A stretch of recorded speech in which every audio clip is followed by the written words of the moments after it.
في ناس طلبت مني اتكلم على اداء محمد شحاته لاعب الزمالك في ماتش مصر واستراليا. ده كان ماتش كان بيتلعب اعتقد في بطوله كده في السعوديه. الماتش ده خسرناه وانتهى يعني بركات الترجيح لصالح استراليا، وناس كتير قالت لي ان انا اتفرج على المباراه يعني، ولقيتها فعلا بس مباشر الحمد لله، واتفرجت على الماتش واتفرجت طبعا على اداء محمد شحاته. ماليش دعوه بالمباراه ككل. محمد شحاته لاعب ما بيلعبش نهائي مع جوزيه جوميز، لعبش غير اول مباراه قدام الاسماعيلي وخرج بدري في اول 30 دقيقه تقريبا، خرج من المباراه. فناس كتير جدا اكيد عايز تعرف اللاعب ده مميزاته ايه عيوبه. انا اتكلمت في فيديو هنا قبل كده قبل اول تمرينه لمحمد شحاته، قبل مش هقول لك قبل اول ماتش، قبل اول تمرينه ليه، يعني اول ما تم الاعلان انه تعاقد نادي الزمالك مع محمد شحاته، انا عملت فيديو واتكلمت على محمد شحاته، اتكلمت على مميزات ليه وعيوب برده موجوده فيه. الحقيقه ده محمد شحاته في المباراه ما كانش افضل حاجه، لا كان حلو ولا كان وحش، كان متوسط، وكان نفس العيوب اللي انا قلتها قبل كده استمرت فيه، وهي حاجتين: الاندفاع، والاندفاع ده يعني بيتولد فيه حاجات كتير او بينتج عنه حاجات كتير، زي مثلا انه بيعمل فاولات كتير، ودي اتكلمت فيها. محمد شحاته في الدقيقه 2 دقيقه 2 وكام ثانيه كده عمل فاول غريب، يعني كره سهله انت تقطعها عمل فيها فاول، فده اندفاع غريب من محمد شحاته. لكن الشق الثاني من الاندفاع هو الاندفاع في وقفته في الملعب.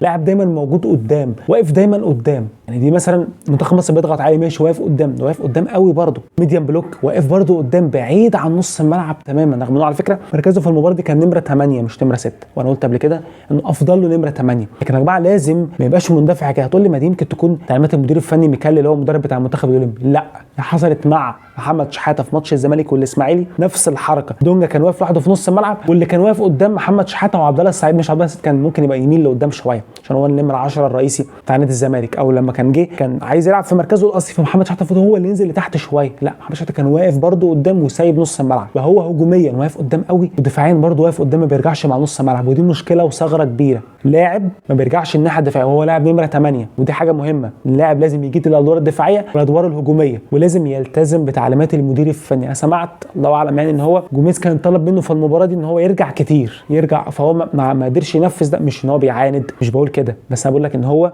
كان دايما ان هو مندفع، عايز يبقى قدام، عايز يثبت نفسه. كل الكلام ده كله بينعكس على اداء اللاعب. طبعا الناس اللي عارفين انا بعتقد نقد ايجابي، عمري ما اطلع اقطع في لاعب، ما بطلعش اعمل كده. انا بشوف حاجه غلط فبطلع اعملها عشان اللاعب يطور من نفسه، ما بطلعش اقول اللاعب ده وحش لمجرد انه وحش، وانا ما قلتش عليه وحش طبعا خالص. محمد شحاته لاعب اعتقد انه لاعب واعد هيجي منه، بس يصلح فيه كام حاجه. في حاجه برده لقطه ما عجبنيش في المباراه، واقف في ظهره 2 لعيبه ماشي من لعيبه استراليا، وفي لاعب معاه الكوره بتاع استراليا. منطقيا انت افضل واقف زي ما تقف بين الاثنين. اللاعب اللي معاه الكوره ده مش هيشوط من هنا، لا هيرفع من هنا، لو رفع من هنا يبقى مصلحه لمنتخب مصر، في حسام عبد المجيد جوه فالكوره هتترفع هيشيلها بدماغه، مفيش اي خطوره. هو ساب مكانه وراح ضغط على اللاعب بتاع استراليا. لقطه صعبه اجيبها لك الا بفيديو، انت ممكن تخش تشوفها بالدقايق زي ما انا كاتبها لك يعني، موجوده في الصوره. لاعب انت دلوقتي لاعب معاك الكوره، سبت ليه مكانك وسبت ليه 2 لعيبه في ظهرك، واللعيبه دي على فكره استلمت في ظهره، لان اللاعب ده اتصرف غلط في الكوره، كانت ممكن تبقى كوره خطر. ده بقى هنا بقى الحظ، هنا اللك واقف معاك ان انت سايب مكانك ليه ورحت. هتقول لي لا مش منطقي، ليه مش منطقي؟ لو اللاعب ده افهم دي، لو اللاعب ده على خط ال 18 او بره 18 مثلا بكام سنتي مثلا، بديك مثال، او بمتر، بره 18 بمتر واحد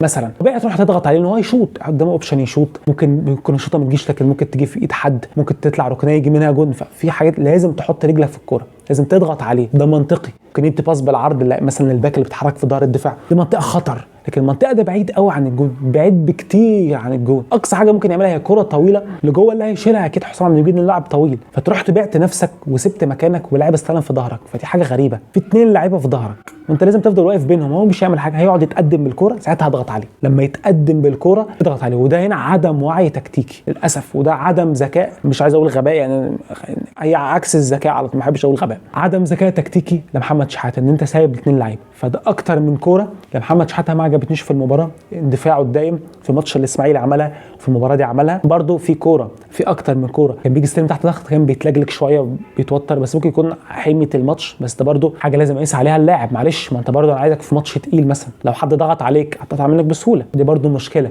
فلازم محمد شحاته يطور من نفسه، وكل دعم محمد شحاته. وطبعا مش بقطع فيه يعني، انا اصلا قلت ان هو لاعب كويس وجاي ان شاء الله باذن الله. ميزه محمد شحاته ان هو لاعب بيشوط كويس من بره، ودي ميزه لازم يستغلها هو. لكن لازم يا جماعه اللاعب نمره 8 ده في العالم كله، مش هنا بس، في التاريخ كله اخر كام سنه اللعيبه كلها نمره 10 لازم ترجع تدافع، او لعيبه حتى اللي بتميل للهجوم لازم يرجع يدافع. ما بالك انت طول عمرك بتلعب 6 و8 6 و8. محمد شحاته لاعب يا رب ان شاء الله واعد، لكن دي كانت شويه ملاحظات خفيفه، طبعا ده مش تقطيع فيه، ده نقد ايجابي. لو سمعه ولو حد سمعه يعني اتمنى يعني ان هو يقول لي رايه في محمد شحاته، لو حد شاف المباراه يقول لي رايه.